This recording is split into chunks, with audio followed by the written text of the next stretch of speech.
오늘 우리에게 주신 하나님 말씀은 마태복음 18장 11절에서 20절까지의 말씀입니다. 우리 함께 봉독하겠습니다.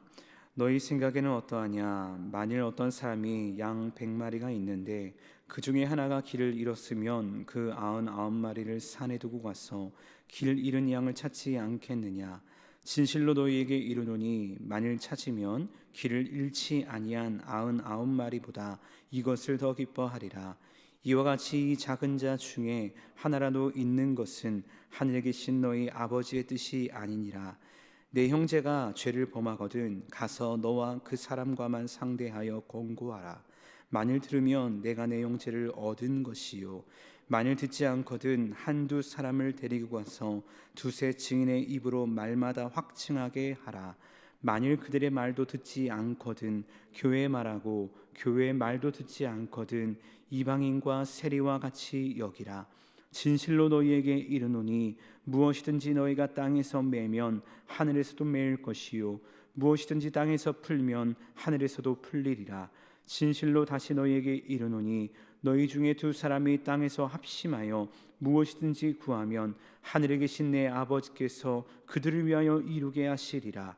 두세 사람이 내 이름으로 모인 곳에는 나도 그들 중에 있느니라. 아멘.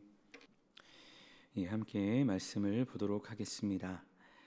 오늘 본문 말씀은 어제 우리가 나눴던 말씀에 이어서 생각을 해보아야 하는데, 어제 말씀을 통해 예수님께서 제자들에게 가르치고자 했던 것이 있습니다. 그것은 간단히 설명을 드리면 지극히 작은 어린아이처럼 자신을 낮추는 자가 천국에서 큰 자이고, 그렇게 작은 자를 실족하지 않게 하고 존귀하게 여기는 것이 진정한 제자의 삶이다.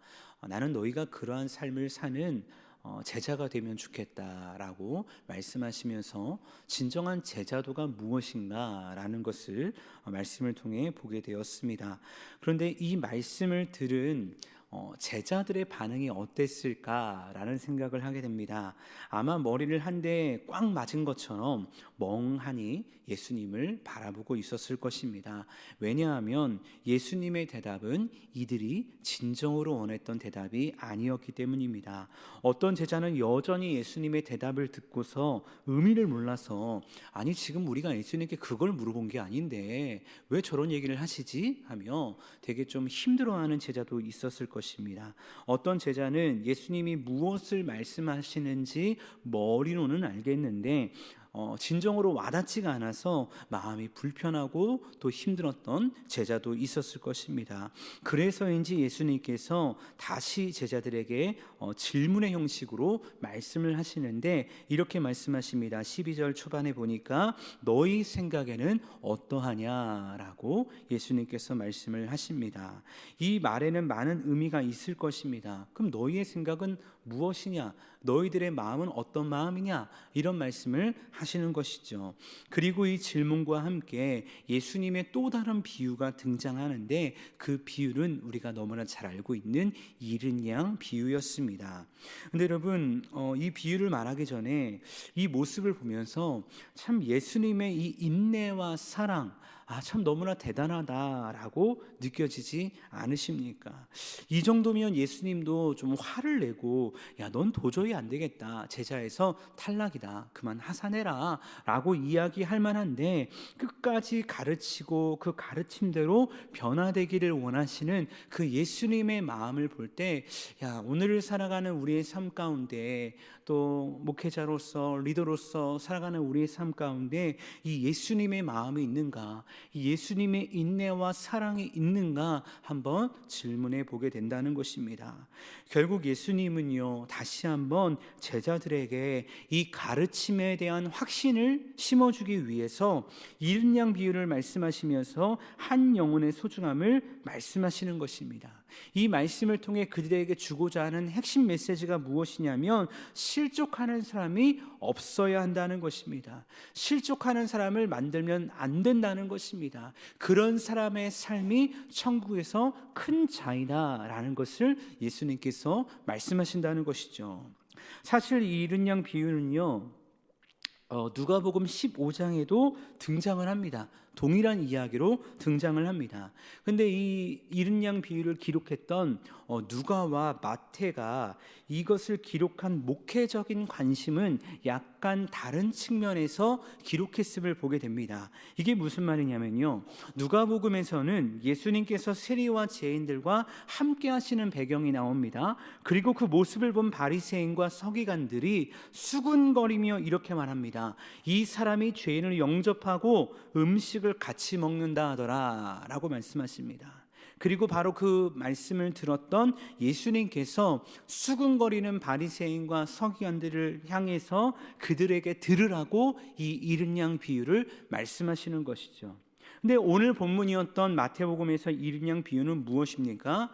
앞으로 이 제자들이 예수님의 가르침을 가르쳐 지키게 할 복음의 통로로 쓰임받아야 하는데, 이들이 예수님의 마음, 지극히 작은 자, 즉 이른 양 하나도 놓치지 말아야 한다는 것을 말씀하기 위해서 이 이른 양 비유를 선포하시는 것이죠. 그래서 이 이른 양 비유는 제자들을 향해 이 제자도를 가르치기 위해서 말씀하시는 비유라는 것입니다.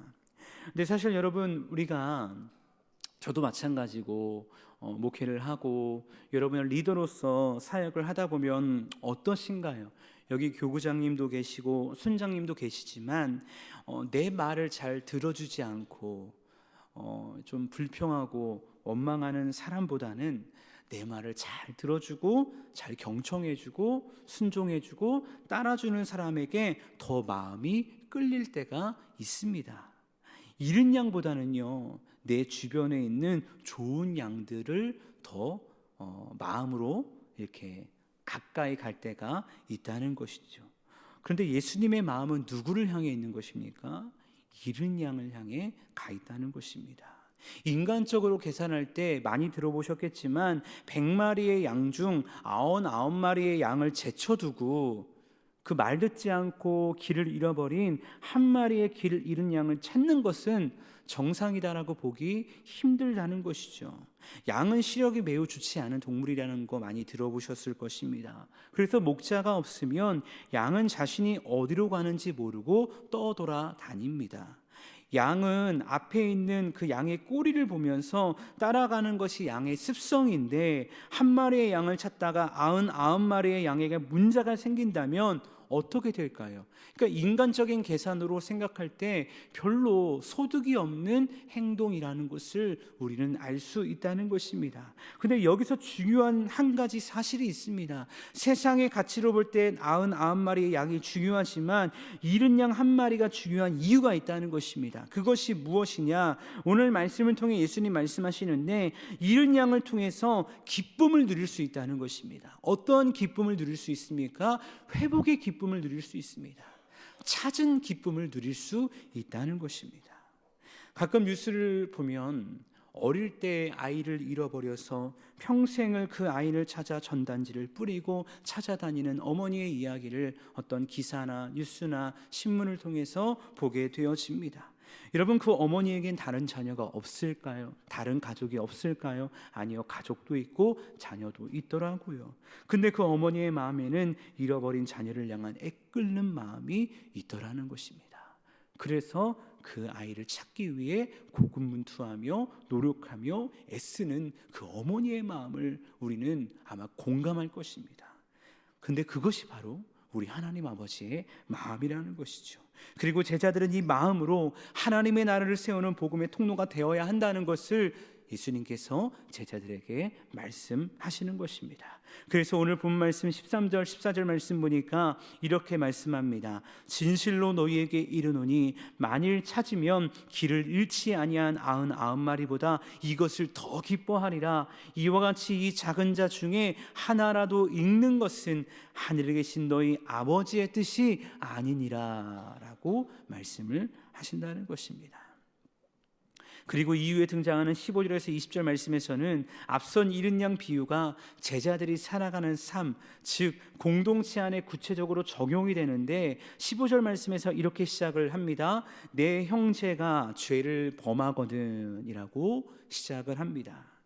근데 사실 여러분, 이 말씀이 정확히 번역이 되려면 이렇게 기록이 되어야 합니다. 내 형제가 내게 죄를 범하거든, 이렇게 기록이 되어야 한다는 것입니다. 공동 번역이나 새 번역을 보니까 이렇게 기록이 되어 있더라고요. 실제로요. 내 형제가 내게 죄를 범하거든. 앞선 말씀을 볼 때는 어떤 죄를 지었는지, 또 어떤 대상에게 죄를 지었는지 모릅니다. 그런데 분명히 대상이 있다는 것이죠. 내 형제가 내게 죄를 범하거든. 여러분, 상대방이 나에게 어떤 죄를 지었다라고 생각할 때 어떨까요? 물론 그 죄의 크기가 무엇이냐, 그 죄가 무엇이냐에 따라서 어느 정도 용납이 될 수도 있고, 아니 전혀 용납이 되지 않을 수도 있습니다. 하지만 여기서 분명한 것은 무엇이냐면, 나에게 죄를 지은 그 상대방에 대해서 내 마음이 편치는 않다는 것입니다. 내 마음이 불편하다는 것입니다. 좋지 않다는 것입니다. 그런데 바로 그때에 예수님의 말씀이 무엇인가가 중요할 텐데, 15절 말씀, 그 이후의 말씀을 보니까 이렇게 말씀하십니다. 가서 너와 그 사람과만 상대하여 권고하라. 만일 들으면 내가 내 형제를 얻은 것이요 라고 말씀하십니다. 구약 시대였으면 이에는 이, 눈에는 눈, 이런 마음으로 보복의 말씀, 좀 저주의 말씀, 이런 말씀이 들려질 텐데, 예수님의 말씀인즉 피해자가 가해자를 먼저 찾아가라는 것입니다. 이 정도까지만 했으면 좀 이해는 됐을 거예요. 혹시 그 사람이 널 찾아오면 용서해라, 뭐 그 정도는 할 수 있죠. 근데 그게 아니라 피해를 당한 사람이 찾아가서 먼저 그 사람을 권고하라는 것입니다. 왜 그럴까요? 그래야 그 사람을, 그 잃은 양을 얻을 수 있기 때문이다 라고 말씀을 하십니다. 그런데 여기서 더 나아가서 16절 말씀은 이렇게 말씀합니다. 만일 듣지 않거든 한두 사람을 데리고 가서 두세 증인의 입으로 말마다 확증하게 하라 라고 말씀을 하십니다. 먼저는 피해자가 가해자를 찾아가서 1대1로 만남을 통해 권고하라 라고 말씀하셨는데, 그래도 듣지 않거든 어떻게 하라는 것입니까? 이번에는 한두 사람을 더 데리고 가라는 것입니다. 가서 뭘 하라는 것일까요? 앞선 말씀과 동일하게 돌이킬 수 있도록, 그 잃은 양의 자리에서, 낙심한 자리에서, 넘어진 자리에서 돌이킬 수 있도록 너가 도와주어야 한다라는 것을 예수님께서 말씀하십니다. 하지만 17절 말씀에서는 이렇게 말씀하십니다. 그래도 듣지 않거든 교회에 말해라, 공동체에 말해라. 한 사람이 한두 사람으로 되고 이제는 더 큰 공동체로 나아가게 되는 것입니다. 그 공동체로 함께 권면하라는 것입니다. 그런데 그래도 교회의 말을 듣지 않으면 이방인과 세리와 같이 여기라 라고 말씀을 하십니다. 결국은 이방인과 세리와 같이 여기라 라는 말씀이 있지만, 그 과정을 보면 어떠합니까? 그 과정 가운데서는 어떻게 해서든 그 사람이 돌아오기를 원하는, 그 사람이 돌이키기를 원하는 그 예수 그리스도의 간절한 마음이 심겨져 있다는 것입니다. 죄를 범한 그 사람이 돌아오기를 원하는, 실족한 자리로 가지 않기를 원하는 그런 마음이 담겨져 있다는 것입니다. 그러면서 예수님께서는 교회에게, 또 예수를 따르는 그리스도인들에게 주신 권세를 선포하시는데, 18절 19절 말씀 보니까 이렇게 말씀합니다. 진실로 너희에게 이르노니 무엇이든지 너희가 땅에서 매면 하늘에서도 매일 것이요 무엇이든지 땅에서 풀면 하늘에서도 풀리리라. 진실로 다시 너희에게 이르노니 너희 중에 두 사람이 땅에서 합신하여 무엇이든지 구하면 하늘에 계신 내 아버지께서 그들을 위하여 이루게 하시리라. 아멘. 너무나 위대하고 놀라운 하나님의 약속의 말씀이 기록되고 선포되고 있습니다. 특별히 여기서 땅에서 매면 하늘에서 매일 것이요 무엇이든지 땅에서 풀면 하늘에서도 풀리리라, 이 약속의 말씀은 16장에서 베드로에게 선포했던 동일한 말씀이기도 합니다. 여러분, 그렇다면 이 말씀의 선포가 무엇을 의미할까요? 단지 예수 믿는 모든 사람들에게, 구원받은 모든 사람들에게 이런 권세를 줄 거야, 이런 축복을 줄 거야, 기도해, 내가 다 이루어 줄게, 이런 예수님의 말씀일까요? 오늘 말씀의 배경을 통해 우리는 알 수 있습니다. 누가 이러한 축복을 얻는가? 누가 이러한 하나님의 놀라운 사랑을 받는가? 누가 기도의 응답을 얻을 수 있는가? 누구일까요? 힘들고 어렵지만 예수님의 마음을 가지고 잃은 양을 찾아가는 사람입니다. 나를 힘들게 하고 아프게 하는, 나에게 죄를 지은 그 사람을 사랑하고 축복하는 사람입니다. 그렇게 힘들고 어렵지만 예수님이 말씀하신 제자의 길, 세상의 관점으로 볼 때는 도저히 이해할 수 없지만 그럼에도 불구하고 예수님이 말씀하셨으니까, 예수님이 나에게 부탁하셨으니까 그 믿음의 삶을 살아가는 그 사람에게 주시는 놀라운 권세, 놀라운 약속의 말씀이 바로 이 말씀이라는 것입니다. 이 사람들은 무엇을 구할까요? 무엇이든지 구하라, 그러면 다 이루어 줄 거다 라고 말씀하셨으니까 나의 유익을 구할까요? 돈과 명예를 구할까요? 나의 성공을 구할까요? 앞서 말했던 예수님의 마음을 가진 사람들, 이 사람들은 내 것을 구하는 것이 아니라 하늘의 것을 구하는 지혜자일 것입니다. 그리고 앞선 마태복음 6장을 통해 우리가 묵상했던 것처럼 하나님께서 우리에게 필요한 모든 것을 다 아시기에 풍족하게 채우시는 그 주님을 신뢰하며 믿음의 길을 걸어갈 것입니다. 일용할 양식에 만족하며 주님과 동행할 것입니다. 마지막 20절 말씀은 아주 유명한 말씀인데 이렇게 말씀하십니다. 두세 사람이 내 이름으로 모인 곳에는 나도 그들 중에 있느니라. 아멘. 여기서 말하는 두세 사람 누구일까요, 여러분? 도저히 용서할 수 없는 사람, 나에게 죄를 지어서 내 마음을 아프게 한 사람, 그 사람까지도 사랑하고 축복할 수 있는, 그래서 그를 사랑으로 권면할 수 있는 그리스도인입니다. 앞서 말하지 않았습니까? 먼저 찾아가라. 근데 듣지 않으면 한두 사람이 함께 가서 그를 돌이킬 수 있도록 도와라. 바로 그 사람들입니다. 용서할 수 없는 사람을 찾아가는, 나에게 죄를 지은, 우리 공동체에 해를 끼친, 아프게 한, 그 실족한 그 사람을 찾아가는 그 사람입니다. 하나님께서는요, 그들 가운데, 그들의 모임 가운데 임재하실 것이다. 내가 너희와 함께할 것이다 라고 말씀하시는 것입니다. 그리고 그들에게 하늘과 땅의 권세를 주시며 그들의 기도에 응답하실 것이다 라고 말씀하시는 것입니다. 왜일까요? 이렇게 생각이 듭니다. 내 힘으로 사랑할 수 없기 때문입니다. 내 힘으로 축복할 수 없기 때문입니다. 하나님의 임재가 있을 때, 성령의 능력이 있을 때 도저히 용서할 수 없는, 사랑할 수 없는 그 사랑을 용서하고 사랑할 수 있기 때문입니다. 특별히 이 새벽 우리가 기도하며 간구할 때에 한번 생각해 봤으면 좋겠습니다. 요즘 여러분의 마음을 참 아프게 하고 힘들게 하고 어렵게 하는 혹시 지체가 있으십니까?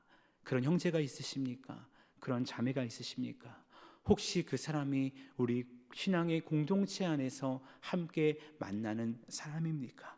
그렇다고 한다면 오늘 우리에게 주신 이 말씀을 기억하며 그 사람을 위해, 그 형제를 위해, 그 자매를 위해 기도하는 시간 되었으면 좋겠습니다. 하나님의 마음이 내 안에 임하여서 잃은 양을 찾아가는, 실족한 자를 찾아가는 그 예수 그리스도의 마음이 오늘 우리에게 충만한 귀한 시간 되어기를 소원합니다. 그래서 우리를 통해 우리에게 허락된 이 공동체가, 작게는 사랑방 공동체가, 우리의 교구의 공동체가, 우리 남상교회 공동체가 예수 그리스도의 도를 따라가는 진정한 제자의 길을 살아갈 수 있기를 주님의 이름으로 축복합니다.